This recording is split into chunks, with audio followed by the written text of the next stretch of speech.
ሄሎ ኢሳት ቴሌቪዥን ሄሎ ማን እንበል ከየት ነው? ሄሎ ኢሳት ኢሳት ነጻ የህዝብ ሚዲያ ወትሮም ቢሆን የህዝብ አይንና ጆሮ እንደመሆኑ ይህንን የህዝብ ቅሬታ ማስተናገጃ መድረክ አሰናድቷል። በዚህም ያጋጠሙትን ወይም ያስተዋሉትን የመልካም አስተዳደር ችግር፣ የሙስናና የጉዳይ ገዳዮች ጉድኝት፣ የመብት ጥሰትና ስልጣንን ያለአግባብ የመጠቀም ጸረ ዲሞክራሲያዊ አሰራሮችን ይጠቁሙን።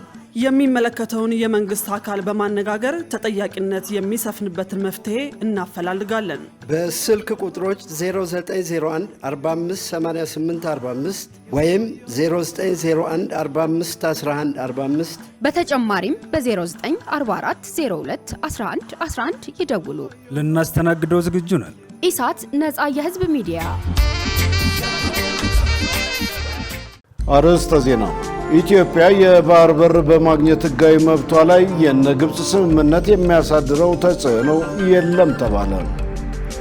ከውጭ ሱዳን በዓለም ላይ ከፍተኛ የስደተኞች ቀውስ ያለባት ሀገር ናት ሲል የመንግስታቱ ድርጅት የስደተኞች ጉዳይ ከፍተኛ ኮሚሽን አስታወቀ።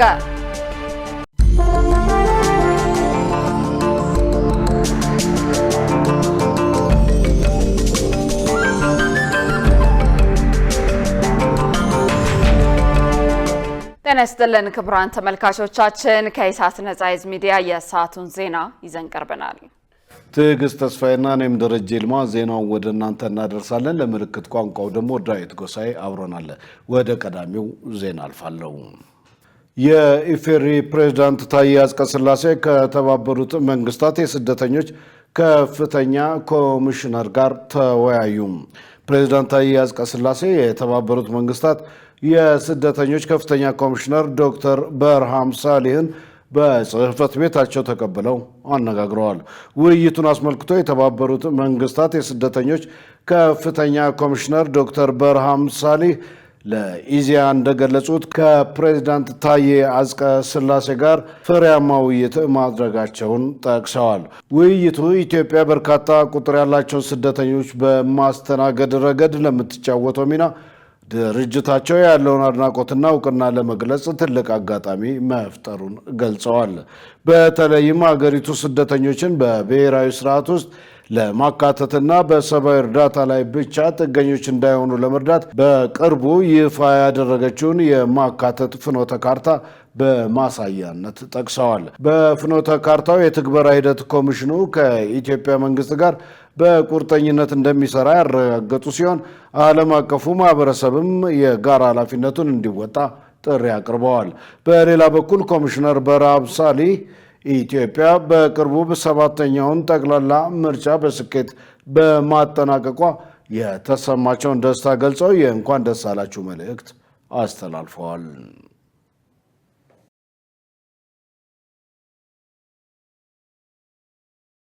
የኢትዮጵያና የዩናይትድ ኪንግደም ግንኙነት ይበልጥ ሊጠናከር ይገባል ሲል የውጭ ጉዳይ ሚኒስቴር አስታወቀ።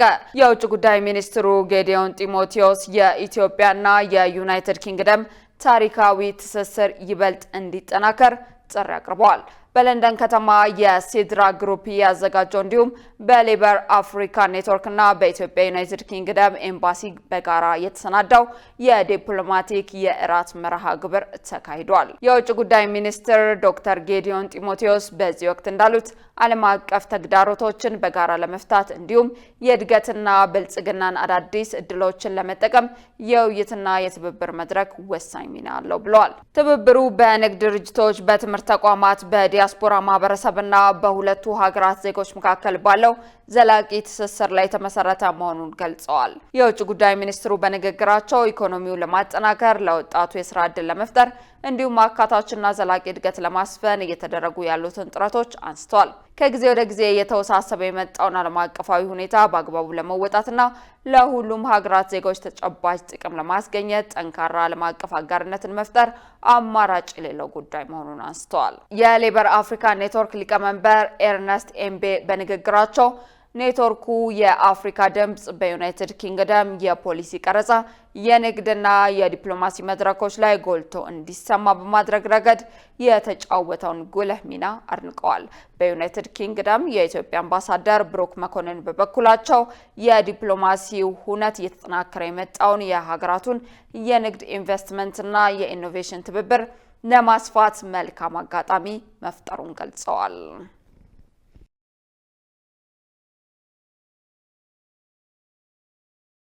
መንግስት የሀገር ውስጡን ችግር በድርድር ካልፈታ ሕግ የማስከበሩን ስራ እንዲያጠናክር ተጠየቀ።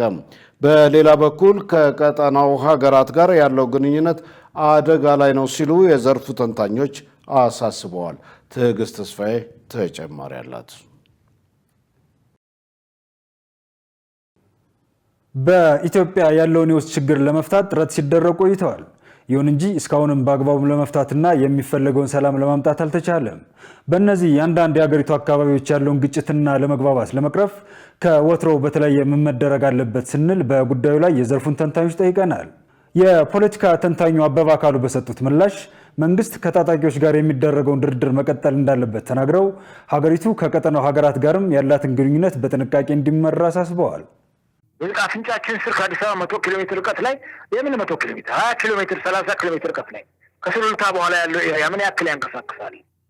ዜጎች ምን ያክል ከቦታ ቦታ ያንቀሳቅሳሉ? ይሄ የችግሩ እንትን ነው። እየሰፋ ከመጣ ግን ከዚህም በላይ ለመንግስት ስልጣን ጭምር አስጊ የሆነ የሚመጣበት ሁኔታ ስላለ በተለይ የሰውን እልቂት ለመቀነስ የዜጎችን ሰቆቃ ለመቀነስ መደራደር ያስፈልጋል። ከነኛ አካላት ጋር በቅርበት ተገናኝቶ የመደራደርን ስራ መንግስት መስራት አለበት። ሚዲያውን መስራት አለበት። ምንም እንዳልተፈጠረ ሁልጊዜ ድል፣ ሁልጊዜ ግን የጦርነት ነጋሪት የምንጎስም ከሆነ ምንም አጣብቅኙ እየከፋ ነው የመጣውና ይሄን ማድረግ ቢቻል የውስጥ ችግራችንን ልንቀርፍ እንችላለን። ቀጠናው ላይ ያለውን ችግር በውስጥ ችግራችን ላይ ቤንዚን ነው የሚያርከፈክፈው።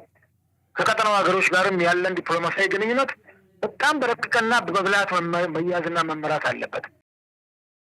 ሌላኛው የፖለቲካ ተንታኝ ዶክተር ጌትዬ ትርፌም በጉዳዩ ላይ ተከታዩን ብለዋል። እንግዲህ መንግስት የሚባለው አካል የሚቀጥለው 5 ዓመት ለመምራት እየተዘጋጀ ያለ አሁን በምርጫ የታወጀው መንግስት አለ። የዚህ መንግስት የሥራ ኃላፊነት ከዚህ በኋላ በዋን መሆን ያለበት ሰላም የሚኖርበትና ሰላም የሚዘመርበት ሀገር ማድረግ የመጀመሪያው ግዴታው ብቻ ሳይሆን የሀገር ህልውና ጉዳይ የሀገርን ህልውና የማስቀጠል ጉዳይ መሆኑን በቅጡ መረዳትና በዛ ልክ ስትራቴጂና ስልቱን ቀርጾ በተግባር የሚታይ የሚጨበጥ ሰላም የሚኖር ሰላም የሚዘመር ሰላም ማድረግ የመንግስት ግዴታ ነው ብዬ አስባለሁ። ያው እንግዲህ የፖለቲካ ግጭት እንደሚታወቀው የተለመደው አንዱ የድርድር ነው። በድርድር መፍታት ያለበትን በድርድር መፍታት አለበት። አንዳንድ ቦታ በህግ ማስከበር መፍታት ካለበት በህግ ማስከበር መፍታት አለበት። ነገር ግን ይሄ የውስጥ ግጭታችን የውስጥ አገርና የውስጥ አቅምን መግደል ብቻ ሳይሆን እያደረገ ያለው ለውጭ ተጋላጭነታችን በብዙ ስላሰፋውና አጉልቶ ስላመጣው ለዚህም የተነሳ እንደ ግብጽና ኤርትራ ያሉ መንግስቶች በእኛ ግጭት ውስጥና በእኛ አለመግባባት ውስጥ ብዙ ትርፍ ፍለጋ እጃቸውን እያስረዘሙ ስለሆነ ይህንንም እጅ መቁረጥ በጣም አስፈላጊ ሆኖ ብቻ ሳይሆን የአለማቁረጥም ስለማይቻል የህልውና ፈተናችን እየተፈታተነን ስለሆነ ይህንን በአስቸኳይ መፍታት የመንግስት ግዴታ ነው። በኢትዮጵያ መካከል ያለውን የውስጥ ችግር በምክክር ለመፍታት ሀገራዊ ምክክር ኮሚሽን ተቋቁሞ እየሰራ መሆኑ ይታወቃል። ኢትዮጵያ የባህር በር በማግኘት ህጋዊ መብቷ ላይ የነ ግብጽ ስምምነት የሚያሳድረው ተጽዕኖ የለም ተባለ። ኢትዮጵያ በህጋዊ መንገድ የኢኮኖሚ የህግና የታሪክ ማስረጃዎቿን በማንሳት የባህር በር ጥያቄዋን ታሳካለች ሲሉ ከኢሳት ልዩ ዝግጅት ጋር ቆይታ ያደረጉት የህግና ፖለቲካ ሳይንስ ተመራማሪ ገልጸዋል። ሰላማዊት ሙሉጌታ ኢትዮጵያ በአሁኑ ወቅት የባህር በር የሌላት ሀገር ብትሆንም የውጭ ንግዷንና የኢኮኖሚ እንቅስቃሴዋን በአብዛኛው በቀይ ባህር መስመር ታካሂዳለች። በመሆኑም በቀይ ባህርና በአካባቢው የሚከሰቱ ፖለቲካዊና የጸጥታ ችግሮች በኢትዮጵያ ኢኮኖሚ፣ ብሔራዊ ደህንነትና የንግድ ፍላጎት ላይ ቀጥተኛ ተጽዕኖ እንዳላቸው በተደጋጋሚ ይገለጻል። በጉዳዩ ላይ ከኢሳት ልዩ ዝግጅት ጋር ቆይታ ያደረጉት የህግና የፖለቲካ ሳይንስ ተመራማሪ ሁሴን መሐመድ ስለ ኢትዮጵያ የባህር በር ጥያቄ ሲገልጹ የግብጽና የሱዳን ስምምነት በኢትዮጵያ የባህር በር ጥያቄ መብት ላይ የሚያመጣው አሉታዊ ተጽዕኖ እንደሌለ ይገልጻሉ።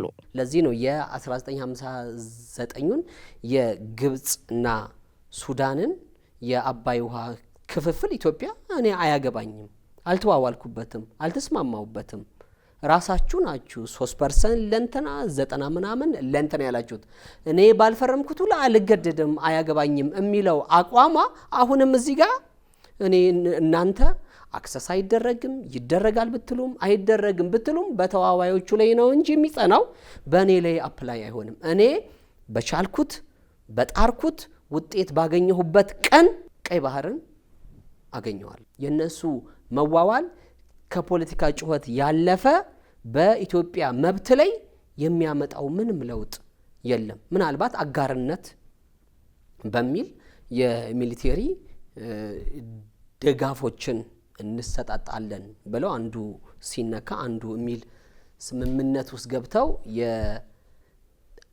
በኋላ ላይ አንዳንድ እንቅስቃሴዎችን እስካላደረጉ የነሱ መስማማት በኢትዮጵያ የባህር በር ጥያቄ ላይ ምንም የሚያመጣው ነገር ከቀጠናው ሰላምና ጸጥታ ሁኔታ አንጻር የሚፈለገውን የባህር በር ፍላጎት እንዴት ማሳካት ይቻላል በሚል ለቀረበው ጥያቄም ተመራማሪው መንግስት በያዘው አቅጣጫ መሰረት የኢኮኖሚ የህግና የታሪክ ጥያቄዎችን በማንሳት ማሳካት ይቻላል ብለዋል። ንግግር፣ በስምምነት፣ በድርድር የህግ፣ የታሪክ፣ የኢኮኖሚ ጥያቄዎች ተነስተው ገፍቶ ከሄደ የሽግግር መንግስት የአንድን አገር ግንጠላ ሊፈርም ሊቀበል የሚችል አይደለም። እስከዛ ድረስ ይሄዳል። ገፍቶ ከሄደ የኤርትራን እውቅና ራሱ ተጠየቁስ መክተት ነው። እነሱ ብዙ አይነት አውዶች አሉት እጅግ የሚያስኬዱ ተቀባይነት የሚኖራቸው በዓለም አቀፍ ህግ ውስጥ ጥሩ አይነት ልምዶች ደግሞ የተካሄዱበት ነው። ስለዚህ ኢትዮጵያ በዚህ አይነት ትርምስ ውስጥ አልፋ ታሳካዋለች፣ ምንም ጥርጥር የለው። ምንም ጥርጥር። በዚህ ወቅት ዓለም አቀፉ ማህበረሰብ ኢትዮጵያ የባህር በር ያስፈልጋታል የሚል እሳቤ ላይ መሆኑ በጎ የሚባል እንደሆነ ተመልክተዋል። አሸናፊው ፓርቲ ዴሞክራሲያዊ ተቋማትን ለመገንባትና ፍትሃዊ የፖለቲካ ምህዳር ለሁሉም እኩል ተደራሽ ለማድረግ በቁርጠኝነት እንዲሰራ ኢዜማ ጠየቀም። የኢትዮጵያ ብሔራዊ ምርጫ ቦርድ ትናንት ይፋ ያደረገውን የምርጫ ውጤት ተከትሎ ኢዜማ ባወጣው መግለጫ ምርጫው ከነ እንከኖቹም ቢሆን በሰላም በመጠናቀቁ የተሰማውን ደስታ ገልጿል። ፓርቲው በምርጫው ባደረገው ውድድር በህዝብ ተወካዮች ምክር ቤት 13 በክልልና ከተማ ምክር ቤቶች ደግሞ 73 በድምሩ 86 መቀመጫዎችን በማግኘት ቀዳሚው ተፎካካሪ ፓርቲ መሆኑን አስታውቋል። ኢዜማ በቀጣዮቹ ዓመታት ክፍተቶቹን በስትራቴጂ በመሙላት ጠንካራ የተፎካካሪ ፓርቲ ሚናውን ከዛሬ ጀምሮ እንደሚጀምር የገለጸ ሲሆን ብሔራዊ ጥቅሞችን በሚያሳኩ ጉዳዮች ላይ ከሁሉም የፖለቲካ ኃይሎች ጋር በጨዋነትና በትብብር እንደሚሰራ ቃል ገብቷል። በመጨረሻም ገዢው ፓርቲ ዴሞክራሲያዊ ተቋማትን ለመገንባት አማራጭ ሀሳቦችን ለማሰማትና ትችቶችን በወደ ሰፊነት ለማስተናገድ በቁርጠኝነት እንዲሰራ ጥሪ አቅርቧል። የአማራ ብሔራዊ ንቅናቄ አብን በበኩሉ ባወጣው መግለጫ 7ኛው ጠቅላላ ምርጫ ህዝባችን ለሰላም ሲባል ውድ ዋጋ ከፍሎ ያሸነፈበት ወሳኝ የታሪክ እጥፋት ነው ብሏል። 7ኛው ጠቅላላ ምርጫ ህዝቡ ወደ ተሻለ የማህበረ ኢኮኖሚ ምዕራፍ ለማሻገር ያለውን ቁርጠኝነት ያሳየበት ውሳኔ መሆኑንም ፓርቲው አመልክቷል። አብን የተመዘገበው ስኬት የማህበረሰባችን የአርቆ ሀሳቢነት ትሩፋት በመሆኑ ወሳኝ የታሪክ እጥፋት ተደርጎ ሊወሰድ የሚገባም ነው ብሏል።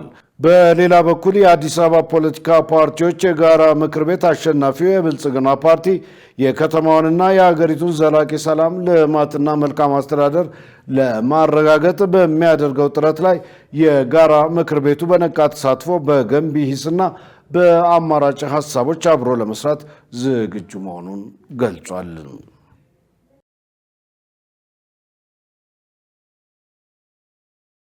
የኢትዮጵያ ሜትሮሎጂ ኢንስቲትዩት በመላው ሀገሪቱ የተለያየ መጠን ያለው የክረምት ዝናብና ከፍተኛ የሙቀት መጠን እየተመዘገበ መሆኑን አስታወቀ። ካለፉት ቀናት ጀምሮ በሀገሪቱ በአብዛኞቹ አካባቢዎች ጠንካራ የደመና ክምችት የነበረ ሲሆን ከቀላል እስከ መካከለኛ እንዲሁም ከ3125 ሚሊ ሊትር የሚደርስ ከባድ መጠን ያለው ዝናብ መመዝገቡንም የኢንስቲትዩቱ የትንበያና ቅድመ ማስጠንቀቂያ ዘርፍ ምክትል ዋና ዳይሬክተር ዶክተር አሳምነው ተሾመ ገልጸዋል። ይህ በአሁኑ ወቅት እየታየ ያለው የዝናብ መጠንና ስርጭት ለግብርና ስራ፣ ለማዳበሪያ ዝግጅት፣ ለውሃ ተፋሰስ ልማት እንዲሁም ለቋሚ ተክሎች ፍላጎት መሟላት ከፍተኛ ጠቀሜታ እንዳለው ተናግረዋል። እነዚህ አካባቢዎች ዝናብ እየጣለ ባለበት በአሁኑ ወቅት የክረምት ዝናብ ተጠቃሚ ይሁኑ እንጂ በሶማሌ ክልል፣ ደቡባዊ ክልሎች፣ በጋምቤላ፣ በመተማ፣ በቋራ፣ በአፋር፣ በሰመራ፣ በዱፍቲ፣ በቀብሪ ዳርና በጎዴ አካባቢዎች ደግሞ በየቀኑ ከፍተኛ የሙቀት መጠን እስከ 40 ዲግሪ ሴልሺየስ ድረስ መመዝገቡን ምክትል ዋና ዳይሬክተሩ ጠቅሰዋል።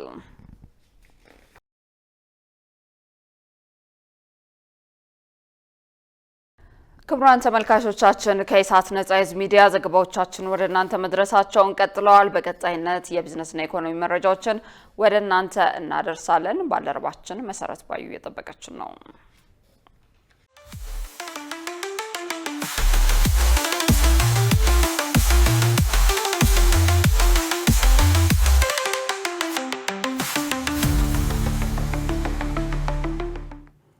ሰላም ጤና ይስጥልን ውድ ተመልካቾቻችን፣ ከኢሳት ነጻ የህዝብ ሚዲያ የዕለቱን የቢዝነስና የኢኮኖሚ ዜናዎች ይዤላችሁ ቀርቤያለሁ። ከዜናዎቹ ጋር መሰረት ባዩ ነኝ። አብራችሁን ቆዩ።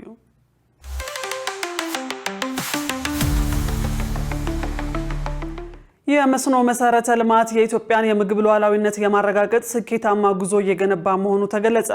የመስኖና ቆላማ አካባቢ ሚኒስቴር ከክልል መስኖ ቢሮ ኃላፊዎች ጋር በመሆን በውስጥ የደረጃ ዝግጅትና ትግበራ ላይ ያተኮረ የልምድ ልውውጥ መድረክ አካሂዷል። የመስኖና ቆላማ አካባቢ ሚኒስትር ዴኤታ አብዱራህማን አብደላ በዚሁ ጊዜ እንዳሉት የመስኖ ፕሮጀክቶችን በጥራትና በፍጥነት በማጠናቀቅ የልማት አቅም እንዲሆኑ እየተደረገ ነው ብለዋል። የመስኖ መሰረተ ልማትን ውጤታማነት ለማሻሻልም በስታንዳርድ ለመምራት በርካታ የአሰራር ስርዓት ተዘጋጅቶ በስራ ላይ መዋሉን ገልጸዋል። የስታንዳርድ የአሰራር ስርዓትን በፌደራልና በክልል መንግስታት የሚከናወኑትን የመስኖ ልማት ስራዎች በተደራጀ መልኩ እንዲመሩ በማስቻል ከፍተኛ አስተዋጽኦ እያበረከቱ መሆኑን ተናግረዋል። በዚህም በሀገር አቀፍ ደረጃ በተቀናጀ አግባብ የሚከናወኑ የመሰረተ ልማት ስራዎች የመስኖ ልማትን ሽፋን በማሳደግ በምርታማነት እድገት ላይ ወሳኝ ሚና እየተወጡ ነው ብለዋል። በመስኖ መሰረተ ልማት ውጤታማነትም የበጋ መስኖ ስንዴን ጨምሮ በሁሉም ዘርፍ የግብርናን ምርታማነት በማሳደግ ውጤት እየተገኘ ነው ብለዋል። ይህም ከውጭ የሚገቡትን የግብርና ምርቶች በሀገር ውስጥ በመተካት የምግብ ሉዓላዊነት የማረጋገጥን ስኬታማ ጉዞ እያፋጠነ እንደሚገኝ ተናግረዋል።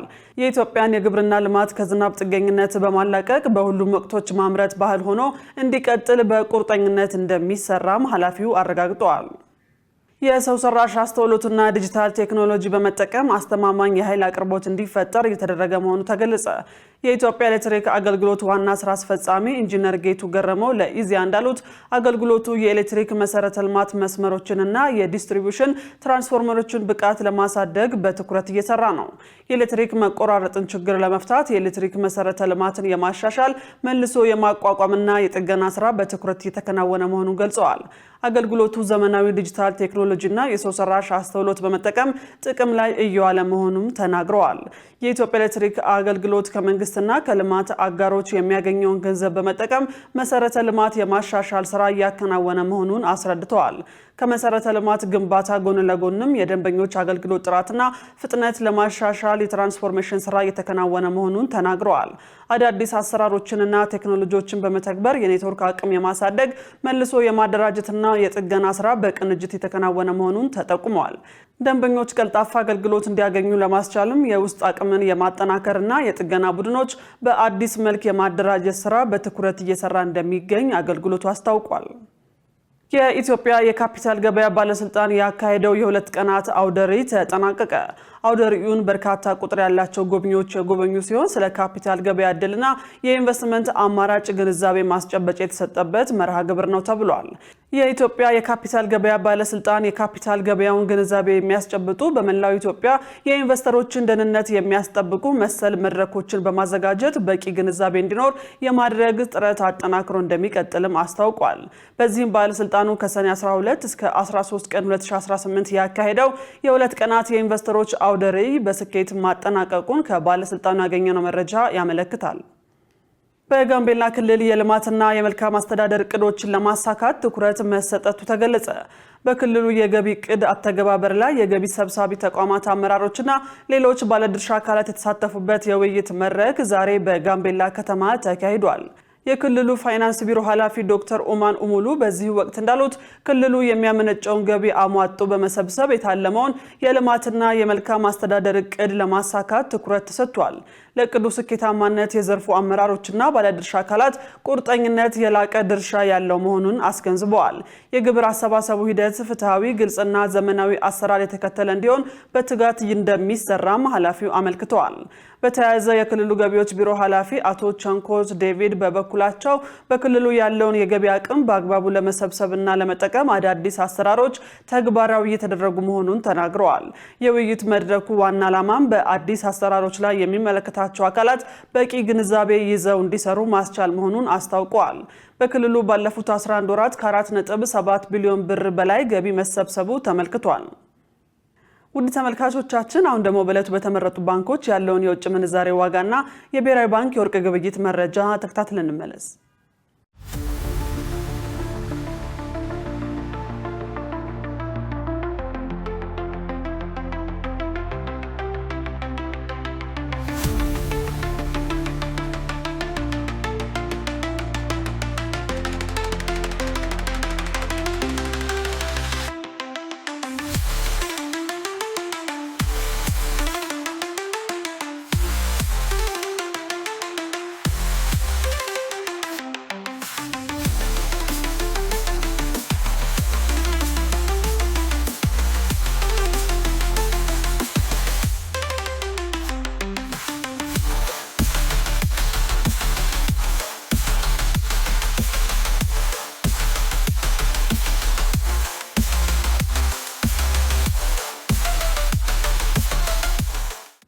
ውድ ተመልካቾቻችን ከኢሳት ነፃ የህዝብ ሚዲያ ለዕለቱ ያዝናቸው የቢዝነስና የኢኮኖሚ ዜናዎች በዚሁ ተጠናቀዋል። ወደ ቀሪዎቹ ዜናዎች እንመለስ።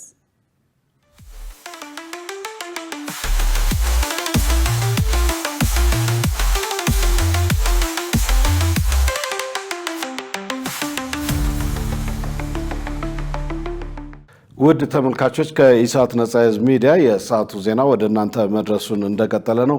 አሁን ደግሞ ወደ ውጭ ዘገባዎች እናልፋለን።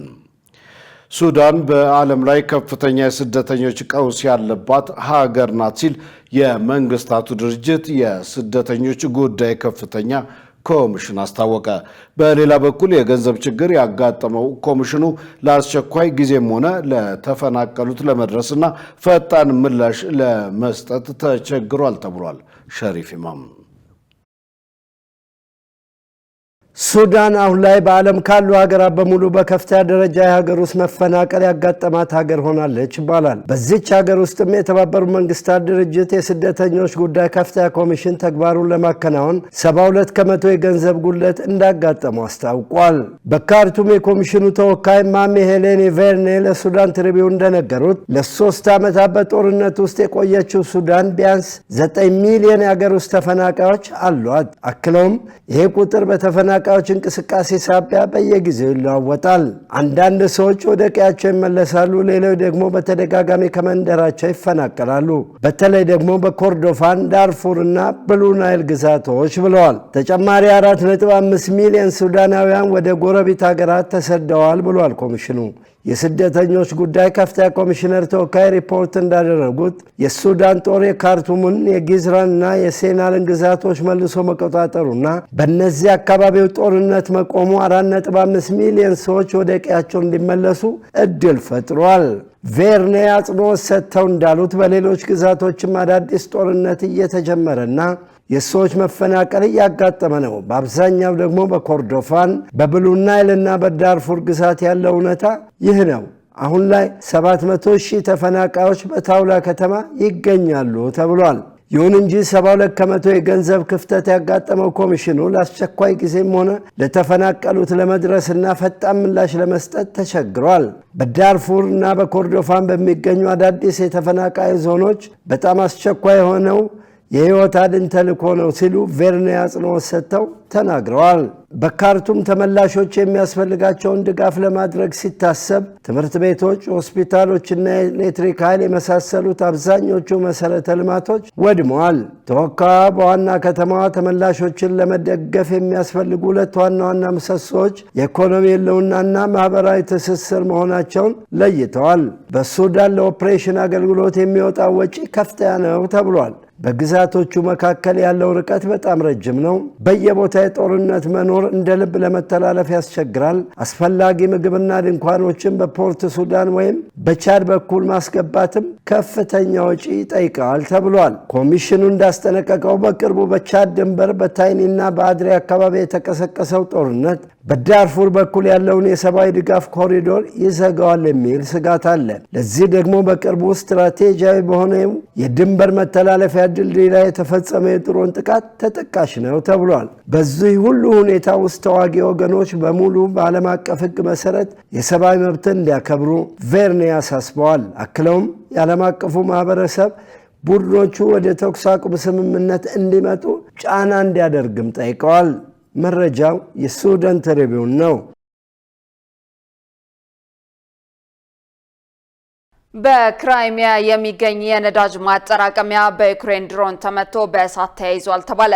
በሌላ በኩል ጥቃቱ በሩሲያ ወሳኝ መሰረተ ልማቶች ላይ ጉዳት ከማድረሱ ባሻገር በክሬምሊን ወታደሮች ላይ የሚያደርሰው የስነ ልቦና ጫና ከፍተኛ እንደሚሆን ተነግሯል። ዮሐንስ ተስፋ በሩሲያ ቁጥጥር ስር በምትገኘው ክራይሚያ የሚገኘው ነዳጅ ማጠራቀሚያ በዩክሬን ድሮን ተመቶ በእሳት ተያይዟል። ዩክሬን ወታደራዊ የሎጂስቲክስ መስመሮችን፣ የነዳጅ መሰረተ ልማቶችንና የአየር መከላከያ ስርዓቶችን ኢላማ ያደረጉ ቢያንስ 5 ተመሳሳይ ጥቃቶችን ሰንዝራለች። የዩክሬኑ ፕሬዝዳንት ቮሎዲሚር ዜሌንስኪ በለቀቁት ቪዲዮ ጥቃቱን ሩሲያ ለሰነዘረችው ትንኮሳ የተሰጠ ተገቢ ምላሽ ሲሉ ጠርተውታል። ጥቃቶቹም ውጤት እያሳዩ ይመስላል። በባህረ ገብ ግዛቷ ውስጥ የሚገኙ የነዳጅ ማደያዎች በሙሉ ተዘግተዋል። ይህ የሆነው በቴክኒክ ብልሽት ሳይሆን ከበላይ አካል በተሰጠ ትዕዛዝ ነው። ከመንግስት ተቋማት ውጪ ለሲቪሎችም ሆነ ለግል ድርጅቶች ነዳጅ እንዳይሸጥ ታግዷል። ሩሲያ በክራይሚያ የሾመቻቸው መሪ በጥቃቱ ቢያንስ 4 ሰዎች መሞታቸውን የተናገሩ ሲሆን ስለተከሰተው የነዳጅ ቀውስ ለህዝብ ማብራሪያ ሲሰጡም እንዲህ ብለዋል።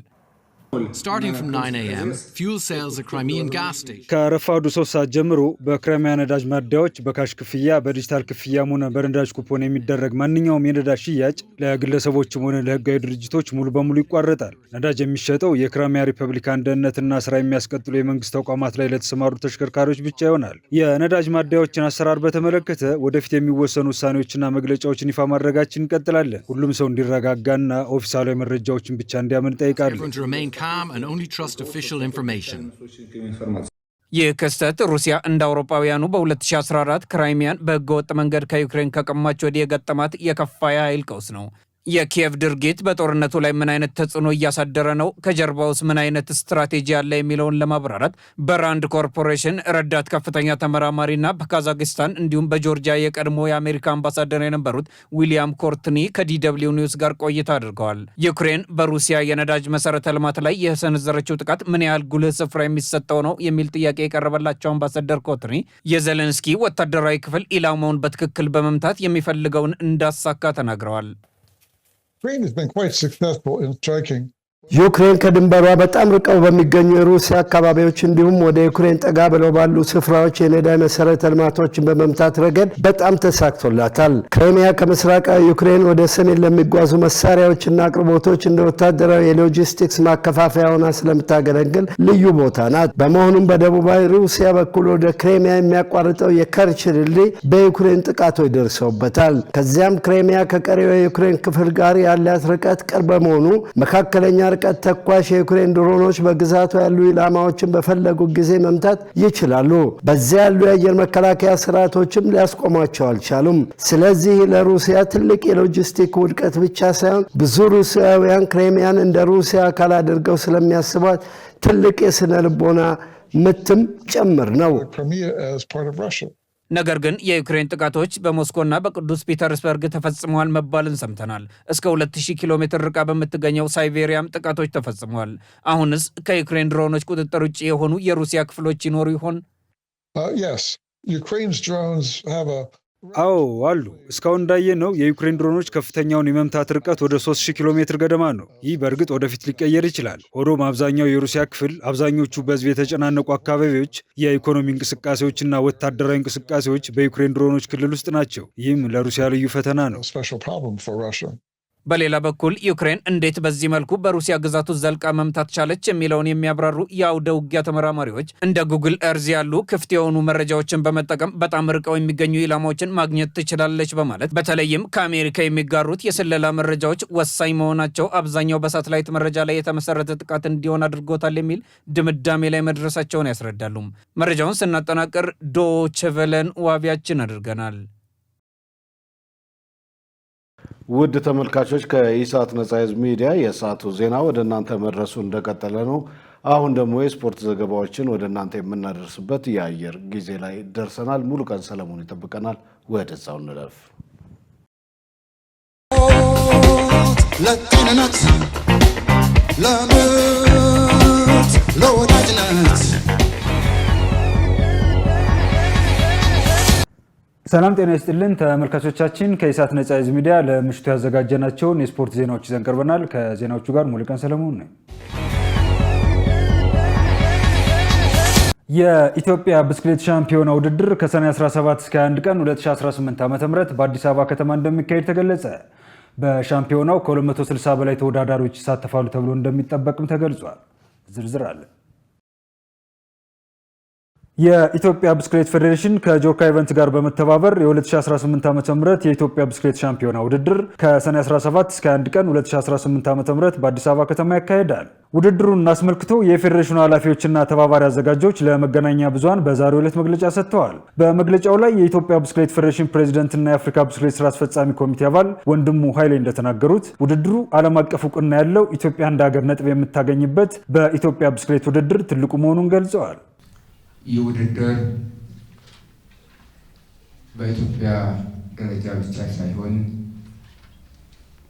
የእያንዳንዱ ቀን ውድድር እያንዳንዱ ተወዳዳሪ ያገኘው ነጥብ በየዕለቱ በዓለም አቀፍ የተጫዋቾች ቋት ውስጥ የሚገባ ነው። ውድድሩ ላይ የመጣው ውጤት በሌላ ዓለም ሀገራት ላይ ከመጣው ውጤት ጋር የሰዓት የሚገቡበት ሰዓት ተደምሮ የኢትዮጵያ ውጤት ደግሞ የሚወጣበት ማለት ነው። ስለዚህ ይህ ውድድር ከየትኛውም በኢትዮጵያ ላይ ከምናዘጋጃቸው ከብስክሌት ሻምፒዮና ውድድሮች እየላቀና ባለፈው በቅርቡም በዓለም አቀፍ ደረጃ ለመጀመሪያ ጊዜ በአፍሪካ የተካሄደው አገራችን ያስተናገረችው የሲቲ ማውንቴን ባይክ ሜትር ውድድር ከዛም ከፍ ያለ ነው። ምክንያቱም ያ ውድድሩ በማስተናገዳችን ውድድሩ በአፍሪካ ለመጀመሪያ ጊዜ መካሄዱ ውድድሩ በዓለም አቀፍ ካሌንደር መሰረት መካሄዱ የዓለም አቀፋዊ ኢቬንት ቁጥር ላይ የሚገባ እንጂ ኢትዮጵያ ነጥብ የምታገኝበት አይደለም። በሻምፒዮናው ከኢትዮጵያ የተለያዩ ክለቦች የተውጣጡ ከ260 በላይ ተወዳዳሪዎች ይሳተፋሉ ተብሎ እንደሚጠበቅም ገልጸዋል። በዚህ ውድድር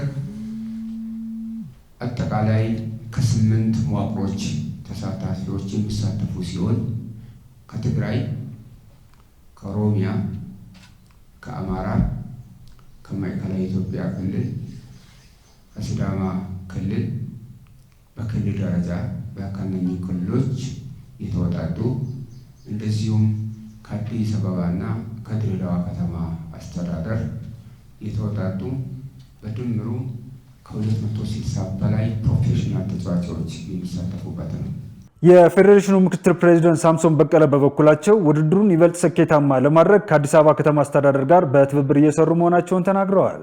በዚህ ውድድር ላይ ለሚገኙት ተወዳዳሪዎች አመቺ ሁኔታዎችን ለመፍጠር ዝግጅቶቹ እየተደረጉ ነው። አቀባበልም እየተደረገ ብዙዎቹ ገብተዋል። እዚህ ይህንን ዝግጅት የተሻለ ለማድረግ ከአዲስ አበባ አስተዳደር ጋር በተለይ ከአዲስ አበባ ወጣቶችና ስፖርት ቢሮ ጋር በጋራ እየሰራን ነው። ሻምፒዮናው በካናዳ ሞንትሪያል ለሚካሄደው የዓለም ሻምፒዮና እንደ ማጣሪያና በቀጣይ 28 ለሚካሄደው የአትላንታ ኦሎምፒክ ላይ ለመሳተፍ እንደ መነሻ ነጥብ እንደሚያገለግል በመግለጫው ተገልጿል። ሲዳማ ቡና የኢትዮጵያ ፕሪሚየር ሊግ ሻምፒዮን ሆነ። ሲዳማ ቡና የ2018 የውድድር ዘመን የሲቢ የኢትዮጵያ ፕሪሚየር ሊግ ዋንጫ አሸናፊ ሆኗል። የሐዋሳ ከተማ ተወካዩ ሲዳማ ቡና በሊጉ ሁለተኛ ደረጃ ላይ ከተቀመጠው ነገሌ አርሲ ጋር ያደረገውን ጨዋታ 1-1 በሆነ አቻ ውጤት ማጠናቀቁን ተከትሎ ነጥቡ 65 በማድረስ ሁለት ጨዋታዎች እየቀሩት የዋንጫ አሸናፊነቱን አረጋግጧል። የሊጉን ዋንጫ በታሪኩ ለመጀመሪያ ጊዜ ያሳካው ሲዳማ ቡና የኢትዮጵያ ፕሪሚየር ሊግ በ1990 ዓ.ም እንደ አዲስ ከተጀመረ ወዲህ ዋንጫውን ያሳካ 11ኛው ክለብ ሆኗል። አሰልጣኝ ያሬድ ገመቹም ከክለቡ ጋር በመጀመሪያ ዓመታቸው የሊጉን ዋንጫ በማሸነፍ ዋንጫውን ካሳኩ 15 አሰልጣኞች መካከል አንዱ ሆነዋል። በዚህም ሻምፒዮኑ ሲዳማ ቡና ቀጣይ ዓመት ኢትዮጵያን ወክሎ በአፍሪካ ሻምፒዮንስ ሊግ ውድድር ተሳታፊ መሆኑን አረጋግጧል። ሲዳማ ቡና በቀጣይ የዓመቱ ሁለተኛ ዋንጫውን ለማሳካት ከወልዋሎ አዲግራት ዩኒቨርሲቲ ጋር የኢትዮጵያ ዋንጫ ፍጻሜ ጨዋታውን ያደርጋል። የ2018 የኢትዮጵያ ዋንጫ ፍጻሜ ማክሰኞ ሰኔ 30 በአዲስ አበባ ስቴዲየም ከቀኑ 9 ሰዓት ይከናወናል። የ5 ኪሎ ሜትር የጎዳና ላይ ሩጫ ውድድር በአዲስ አበባ ተካሄደ። ኮሜርሻል ኖሚኒስ የተመሰረተበትን 60ኛ ዓመት የወርቅ ኢዮቤልዩ በዓል ምክንያት በማድረግ የ5 ኪሎ ሜትር የጎዳና ላይ ሩጫ ውድድር በአዲስ አበባ ከተማ ተካሂዷል። ኮሜርሻል ኖሚኒስ እና የኢትዮጵያ ንግድ ባንክ በጋራ ባዘጋጁት በዚህ ውድድር በሺዎች የሚቆጠሩ ተሳታፊዎች የተሳተፉ ሲሆን ከአንደኛ እስከ 3ኛ ደረጃን ይዘው ላጠናቀቁት ተወዳዳሪዎች የገንዘብና የሜዳሊያ ሽልማት ተበርክተዋል። በዚህም አንደኛ ደረጃን ይዘው ላጠናቀቁ 50 ሺህ ብር፣ ሁለተኛ ደረጃን ይዘው ላጠናቀቁ 30 ሺህ ብር እና ለሶስተኛ ደረጃ ደግሞ የ20 ሺህ ብር የገንዘብ ሽልማት ተበርክቶላቸዋል። በ23ኛው የፊፋ የዓለም ዋንጫ በዛሬው ዕለት 4 ጨዋታዎች ይደረጋሉ። በ23ኛው የፊፋ የዓለም ዋንጫ በምድብ ሁለተኛ ጨዋታዎች በዛሬው ዕለት 4 ጨዋታዎች ይደረጋሉ። በዚህም አርጀንቲና ከኦስትሪያ ምሽት 2 ሰዓት፣ ፈረንሳይ ከኢራቅ ሌሊት 6 ሰዓት፣ ኖርዌይ ከሴኔጋል ሌሊት 9 ሰዓት፣ ጆርዳን ከአልጄሪያ ንጋት 12 ሰዓት ላይ ይጫወታሉ። ትላንት በተደረጉ ጨዋታዎች ስፔን ሳውዲ አረቢያን 4-0፣ ግብፅ ኒውዚላንድን 3-1 በማሸነፍ በዓለም ዋንጫ ተሳትፎ ታሪኳ የመጀመሪያ ድሏን ስታስመዘግብ፣ ዩሩጓይ ከኬፕ ቨርዴ 2-2፣ ቤልጅየም ከኢራን 0-0 በሆናቸው ውጤት አጠናቀዋል። ተመልካቾቻችን ከኢሳት ነጻ ሕዝብ ሚዲያ ለምሽቱ ያዘጋጀናቸው የስፖርት ዜናዎቻችን የተከታተሏቸውን መስሎ ነበር። ከዜናዎቹ ጋር ሙሉቀን ሰለሞን አብሬያችሁ ቆየው። መልካም ጊዜ ይሁንላችሁ። ለጤንነት ለምርት ለወዳጅነት ክቡራን ተመልካቾቻችን ከኢሳት ነጻ ሕዝብ ሚዲያ ለሰዓቱ ያዝናቸው ዘገባዎች እነን ይመስሉ ነበር። ትዕግስት ተስፋዬና እኔም ደረጀ ይልማ ዜናውን ወደ እናንተ አድርሰናል። ለምልክት ቋንቋውም እንደዚሁ ዳዊት ጎሳኤ አብሮን ቆይቷል። ከቀሪ የኢሳት ዝግጅቶች ጋር ሰናይ ጊዜ